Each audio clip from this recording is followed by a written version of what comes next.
할렐루야. 여러분 안녕하셨습니까? 정오의 큐티. 벌써 이제 2022년도 새해가 밝았죠? 오늘 첫 정오의 큐티를 드리게 되었습니다. 오늘은 2022년 1월 3일입니다. 자, 새해 말씀 어떤 말씀일까요? 여러분 기대되지 않습니까? 자, 말씀이 기대가 되는 이유는 무엇이냐면은 말씀이라는 것은 내가 전에 들었던 말씀, 전에 했던 말씀이 아니라 하나님께서 지금 이때 사랑하는 자들에게 가장 해주고 싶은 것을 전해주는 것이 말씀이거든요. 그래서 말씀은 공부해서 전하는 게 아니라 기도해서 하나님의 말씀을 받아서 드리는 것입니다. 그래서 우리는 무엇을 높여야 되느냐? 바로 듣는 귀의 차원을 높여야 돼요. 왜냐면은 말씀 자체는 하나님이 주시니까 온전하잖아요. 그런데 듣는 자가 그 온전한 말씀을 듣고 오해를 하는 거예요. 자기의 방식대로 해석을 하게 된다는 거예요. 그렇지 않기 위해서 말씀을 듣는 차원을 높이기 위해서 기도를 하는 것입니다. 기도를 하면서 온전한 말씀이 온전한 의도대로 온전하게 내 마음에 들어올 수 있게 해야 된다는 것입니다. 기도와 말씀은 한 짝이 된다라고 해주셨어요. 오늘 본문 말씀은 요한복음 1장 14절. 말씀이 육신이 되어 우리 가운데 거하심에 우리가 그의 영광을 보니 아버지의 독생자의 영광이요 은혜와 진리가 충만하더라. 말씀이 육신이 된다. 여러분 이 말씀이 이해가 되십니까? 말씀이 육신이 된다. 말씀이라는 것은 하나님의 심정입니다. 하나님이 주시는 나의 응답, 기도의 응답과도 같습니다. 그렇다고 한다면은 이 말씀이라고 하는 것이 어떻게 육신이 되느냐라고 했을 때 말씀을 정확하게 육신으로 표현한 자가 있죠. 그게 바로 누굽니까? 구원자를 말하는 것입니다. 예수님은 하나님의 말씀을 듣고 하나님의 말씀을 깨닫고 하나님의 말씀과 완전하게 일체되어서 이 땅의 구원의 역사를 펴시게 된 것입니다. 그렇지 않고 메시아가 왔는데 메시아가 말씀과 일체되지 않아요. 말씀과 딴 방향대로 가요. 마치 세례 요한처럼 예수님은 이렇게 하고 있는데 나는 저렇게 하고 있어요. 일체되지 않으면 안 되잖아요. 하나님의 말씀과 의중대로 그 말씀을 이 땅에 행하시는 것이 바로 말씀이 육신이 되었다라고 표현을 하는 것입니다. 그래서 말씀이 육신이 되어 우리 가운데 거하심에 라고 하는 것은 구원자가 바로 우리와 함께 있다라는 표현과 같다는 것입니다. 우리가 그의 영광을 보니 아버지 독생자의 영광이요 은혜와 진리가 충만하더라. 무지를 깨우치는 것도 영광이 됩니다.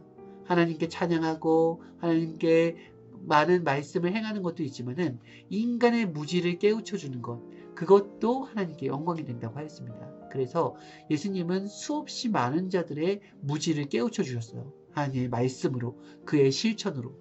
그렇기 때문에 사랑하라 라고 했을 때는 그 말씀만 울려 퍼지는 게 아니라 사랑의 실체가 되어서 이렇게 하는 것이 사랑이다 라는 것을 보여줘야지만이 말씀이 육신이 된 것입니다.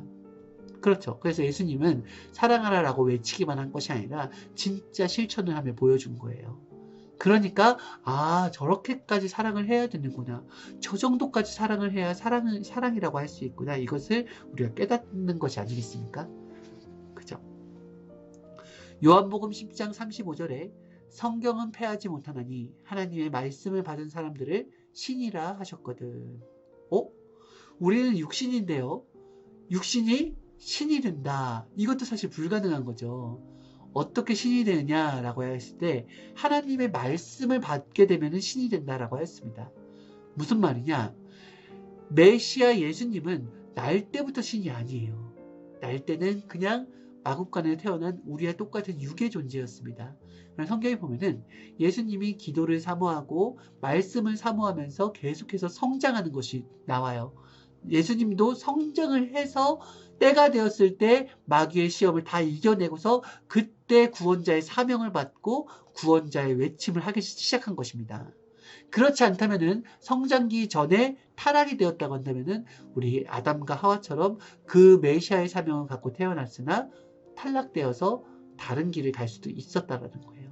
그래서 메시아의 삶, 예수님의 삶이 위대한 것은 메시아가 되었다라는 것입니다. 말씀, 인간으로 태어났지만은 신이 되었다라는 거예요. 그 자체예요. 인간이 신이 되는 방법 한 가지 무엇입니까? 하나님의 말씀과 완전하게 일체가 되면 돼요. 내가 하나님의 말씀과 일체가 되는 거예요. 그러면은 육신은 그대로 어렵고 힘들고 약하고 하지만은 정신만큼은 위대해요. 그래서 그 입술에서 하나님의 말씀, 강력한 말씀이 나가고요. 그 행실 속에서 인간으로서 할 수 없을 만큼의 실천력이 나간다는 것입니다. 이것이 바로 하나님이 우리에게 바라는 거예요. 그래서 기도와 말씀, 올해의 표어가 되고 올해의 시작이 되는 이 기도와 말씀은 바로 다시 말하면 하나님과 온전하게 일체가 되자라고 하는 것과도 똑같은 것입니다. 기도라는 것은 땅의 입장에서 좋아해야 될 일인 거고요. 하나님께 대화를 하는 거예요. 하나님이 너무 좋아서. 이것을 바로 기도라고 하는 것입니다. 말씀이라고 하는 것은 하나님이 인간을 너무나 사랑하고 인간이 너무나 좋아서 하나님의 말씀을 주시는 거예요. 그죠? 인간은 기도를 좋아해서 하나님과 소통하기를 좋아하고 하나님은 인간을 사랑해서 인간에게 말씀을 주며 인간을 성장시킨다는 것입니다. 그래서 기도와 말씀을 한 짝으로 하는 거예요. 기도를 해야지 하나님의 응답을 받게 된다는 것입니다. 기도를 하지 않으면은 주변의 사람들에게 물어보죠. 문제가 봉착했을 때 엄마에게 달려가고 문제에 봉착했을 때 친구에게 달려가죠. 그러나 그것이 온전한 위로가 되고 온전한 해답을 받습니까? 잠깐의 위로는 되겠지요. 하지만 근본의 해답을 얻을 수는 없습니다. 왜? 모든 문제의 근본의 해답은 생명의 말씀이 있거든요. 그래서 하나님께 달려가야 돼요. 여러분 문제가 있을 때 어떻게 해야 됩니까? 하나님께 달려가서 하나님께 대화를 청해야 됩니다.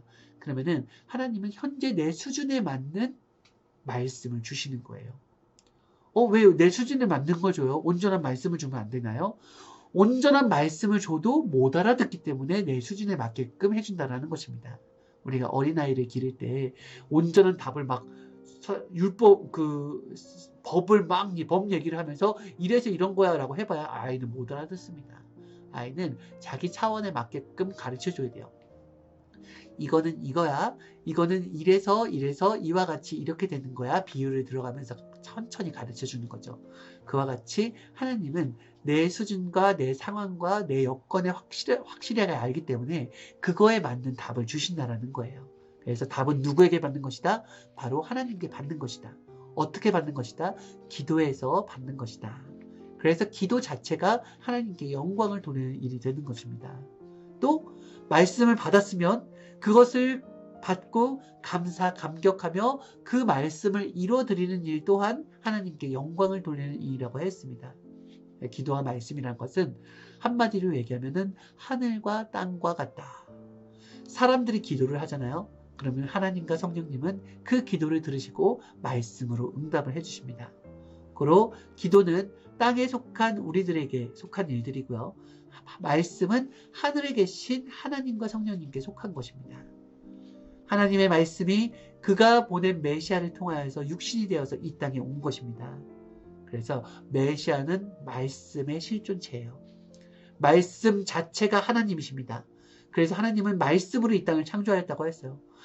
이 땅에 궁창이 만들어져라, 물이 만들어져라 라고 했지만 성경에는 그렇게 짧게 얘기했지만은 우리의 천년은 하나님의 하루와도 같다 그랬죠. 그래서 하나님은 그냥 말씀만 한 것이 아니라 말씀과 행함을 통하여서 모든 것을 기다려서 온 우주, 수백억 년에 걸쳐서 우주를 만들고 또다시 수백억 년을 거쳐서 모든 만물과 인간을 창조하게 된 거예요. 그것을 축소하여 창조 7일의 법칙으로 말씀해 주신 것입니다. 하나님은 말씀으로 창조하셨기 때문에 말씀으로 관리를 하시고 말씀으로 목적을 이루십니다. 그렇기 때문에 하나님의 말씀을 받은 자가 바로 신이 된다는 거예요. 또 성경에 보면 하나님은 빛이라고 표현되어 있습니다. 그리고 세상은 어둠이라고 표현되어 있어요. 이 어둠의 세상에 하나님의 빛이 비치는 거예요. 하나님의 말씀이 이 땅에 떨어졌을 때가 바로 이 땅이 달라질 때입니다. 변화가 될 때인 거예요. 사람은 어둠입니다. 하나님은 빛이에요. 하나님이 빛이 오잖아요.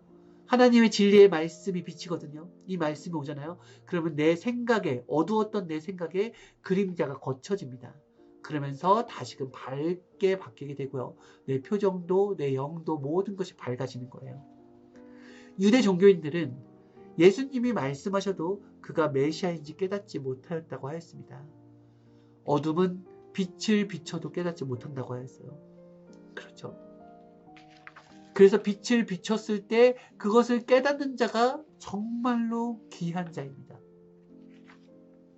이 시대에 말씀으로 온다라는 거예요. 메시아는. 그래서 메시아의 말씀을 듣고 메시아를 알아본다는 것입니다. 선지자는 선지자급의 말씀을 할 것이요, 사사는 사사급의 말씀을 할 것이요, 메시아는 메시아급의 말씀을 할 것입니다. 그래서 말씀을 들어보면 알아요. 분별의 지혜를 하나님께서 주신다는 것입니다. 누구에게? 기도하는 자에게. 이 시대도 마찬가지예요. 이 시대도 참된 빛이 되시는 하나님이 시대 사명자의 육신을 쓰고서 이 땅에 오셨습니다. 그러나 이 세상의 어둠은 그를 거부하는 것이죠. 똑같은 동시성의 역사를 가게 되는 거예요. 그래서 나는 유대 종교인들과 같은 생각과 사상을 가진 사람인지, 아니면은 빛 가운데 있으면서 하나님의 말씀을 기뻐하고 좋아하면서 기도하는 것을 좋아하고 말씀 듣는 것을 좋아하는 사람인지 잘 보아야 됩니다. 내가 빛인지 어둠인지를 잘 구분할 수 있어야 된다는 거예요. 주를 깨닫고 알아야 주를 통해 주시는 깊은 말씀을 깨닫을 수가 있게 되는 것입니다. 그죠? 항상 통해서 나가야 돼요. 하나님이 아벨의 제단은 받고, 그리고 가인의 제단을 안 받은 것은, 아벨이 양을 드려서 하나님이 양을 좋아하니까 받고, 가인이 곡식을 드리니까 하나님 곡식 별로 안 좋아하니까 안 받은 게 아니에요. 하나님은 우리가 드리는, 사랑하는 자가 드리는 제단은 모든 것을 받게 됩니다. 하지만 하나님의 법칙이 있어요. 이렇게 뻗어나가지 않아요. 하나님의 역사는 한 줄기 역사예요. 그 가정에서도 마찬가지예요. 아담과 하와의 가정에서는 아담도 아니고 하와도 아닙니다. 이미 타락으로 이어진 아담과 하와가 아니에요. 그리고 가인도 아닙니다. 그 집안을 구원할 수 있는 자는 누구예요? 바로 아벨이었어요. 하나님께 기도했으면은 아벨을 통하여서 하나님이 모든 재단을 받기를 원한다는 것을 깨달았을 거예요. 그래서 곡식이라서 안 받은 게 아니라, 곡식이라 할지라도 아벨을 통하여서 아벨이 하나님께 양도 드리고 곡식도 드렸다고 한다면 하나님은 그것을 기뻐 받았을 것입니다. 그렇게 하나님의 역사를 깨닫게 되는 거예요. 알겠죠? 이 시대도 마찬가지예요. 누구나 다 하나님께 나아갈 수 있는 게 아닙니다. 하나님은 하나님께 나아올 수 있는 방법을 가르쳐 주셨어요. 바로 누구예요? 구원자의 이름으로 하나님께 나아갈 수 있는 것입니다. 그러니까 유대인들이 아무리 나는 됐어, 예수님 인정 안 해, 난 내가 알아서 하나님께 나아갈 거야, 나는 우리가 알아서 알라신께 나아갈 거야 라고 해봐야 하나님은 그 제단을 받지 않으십니다. 가인의 제단이라는 거예요. 누굴 통하여서? 반드시 화목제물이신 예수님을 통하여서 나아가는 것입니다. 시대 사명자를 통하여서 나아가는 거예요. 그 이름을 주신 이유가 있다는 것입니다. 그 가치를 깨달았을 때 저와 여러분들은 하나님께 기도하는 것을 좋아하게 되고요, 하나님께 그의 이름으로 나아가는 것을 좋아하게 된다는 것입니다.